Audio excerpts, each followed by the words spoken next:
एनिग्मैटिक ends में आपका स्वागत है, जहां हम दुनिया के महानतम व्यक्तित्वों के अंतिम क्षणों के रहस्यों को उजागर करते हैं।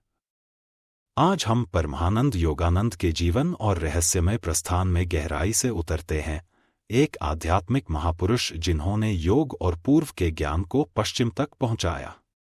उनकी मृत्यु दोनों ही आश्चर्य और रहस्य से घिरी हुई है, जिससे हमें यह प्रश्न उठता है, क्या यह वास्तव में एक रहस्यमय मिलन का क्षण था? परमहंस योगानंद, जो प्रसिद्ध ऑटोबायोग्राफी ऑफ ए योगी के लेखक थे, एक गहरी दृष्टि और दिव्य प्रयास वाले व्यक्ति थे। उन्होंने अपना जीवन क्रिया योग के प्रसार और पूर्व एवं पश्चिम को सार्वभौमिक प्रेम और आध्यात्मिकता के संदेश के माध्यम से एकजुट करने के लिए समर्पित किया। 1893 में भारत के गोरखपुर में जन्मे योगानंद ने छोटी उम्र से ही गहरी आध्यात्मिक प्रवृत्ति के संकेत दिखाए। उन्होंने भारत के कई प्रसिद्ध संतों और साधुओं से मिलकर उन तकनीकों को सीखा जो बाद में उनकी शिक्षाओं का आधार बनी। वे मानते थे कि आध्यात्मिक ज्ञान प्राप्त करना सभी के लिए संभव है, और उनका मिशन था इन परिवर्तनकारी प्रथाओं को दुनिया के साथ साझा करना। 1920 में योगानंद संयुक्त राज्य अमेरिका गए ताकि बोस्टन में आयोजित international Congress of religious liberals में भाग ले सकें। यहीं से पश्चिम में क्रिया योग की शिक्षाओं के प्रसार की उनकी यात्रा वास्तव में शुरू हुई। उन्होंने सेल्फ रियलाइजेशन फेलोशिप की स्थापना की, जो बाद में हजारों लोगों के आध्यात्मिक जागरण में महत्वपूर्ण भूमिका निभाने वाला संगठन बना। उनके संदेश ने दुनिया के धर्मों के बीच एकता और जटिल योगिक अवधारणाओं को सरलता से समझाने की उनकी क्षमता ने उन्हें दुनिया भर में अनुयायी दिलाए, जिनमें प्रसिद्ध बीटल्स के जॉर्ज हैरिसन और दार्शनिक एल्डस हक्सले शामिल थे। लेकिन उनकी इस दुनिया से विदाई को विशेष रूप से दिलचस्प बनाता है वह अद्भुत शांति जो उसके चारों ओर थी। 7 मार्च 1952 को योगानंद ने लॉस एंजल्स के बिल्टमोर होटल में भारतीय राजदूत विनय रंजन सेन के सम्मान में आयोजित एक भोज में भाग लिया।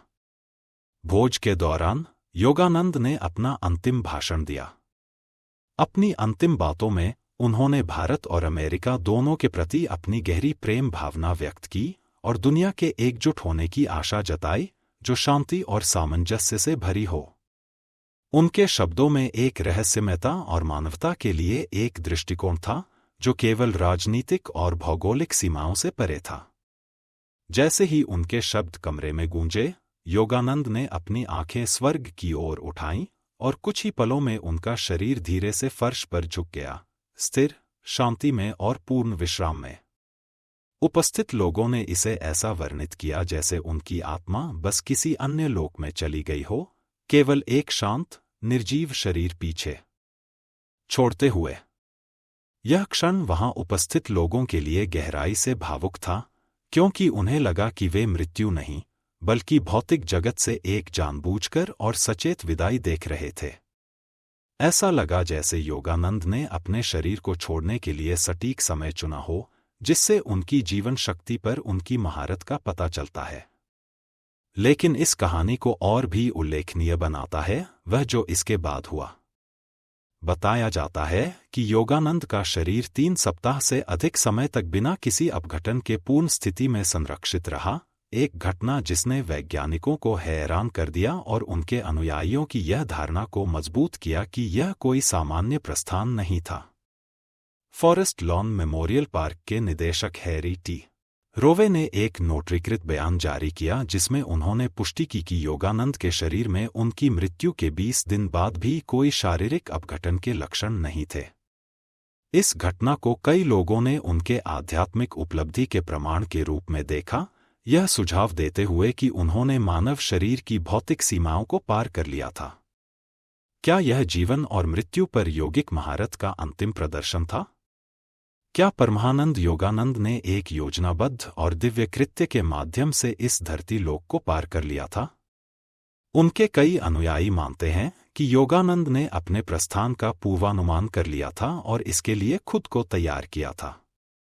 अपनी मृत्यु से कुछ सप्ताह पहले उन्होंने भौतिक संसार से अपने निकट प्रस्थान की बात अक्सर की थी। अपनी शिक्षाओं में उन्होंने अक्सर महासमाधि की अवधारणा का उल्लेख किया, अपने शरीर को छोड़ने की सचेत और जानबूझकर की गई क्रिया। योगानंद की मृत्यु इस विचार को साकार करती प्रतीत होती है, जो यह प्रभाव छोड़ती है कि एक साकार आत्मा के लिए मृत्यु अंत नहीं, बल्कि एक उच्च अस्तित्व की ओर सुंदर संक्रमण है। योगानंद अक्सर मृत्यु को अंत नहीं, बल्कि एक अन्य अस्तित्व की ओर सुंदर संक्रमण के रूप में वर्णित करते थे। उनकी अपनी मृत्यु उनकी शिक्षाओं को प्रतिबिंबित करती प्रतीत होती है, हमें यह सोचने के लिए छोड़ते हुए कि क्या उन्होंने वास्तव में इस अंतिम आत्मसमर्पण की योजना बनाई थी। ऐसे क्षण हमें महान आध्यात्मिक प्राणियों के रहस्यों की याद दिलाते हैं, रहस्य जो अभी तक अनसुलझे हैं, जो हमें मानव संभावनाओं की अनंत संभावनाओं में गहराई से देखने के लिए प्रेरित करते हैं। योगानंद का जीवन और मृत्यु एक प्रेरणा के रूप में कार्य करते हैं, हमें याद दिलाते हैं कि अस्तित्व का सच्चा सार भौतिक शरीर से परे है, और जब हम खुद को दिव्य के साथ संरेखित करते हैं तो हमारी संभावनाएं असीमित होती हैं। परमहंस योगानंद के अंतिम क्षणों की इस आकर्षक यात्रा में हमारे साथ शामिल होने के लिए धन्यवाद। यदि आपने इस अविश्वसनीय व्यक्तित्व के रहस्यों को उजागर करने का आनंद लिया हो, तो इस वीडियो को लाइक करें, एनिग्मेटिक एंड्स को सब्सक्राइब करें और अधिसूचना घंटी दबाएं।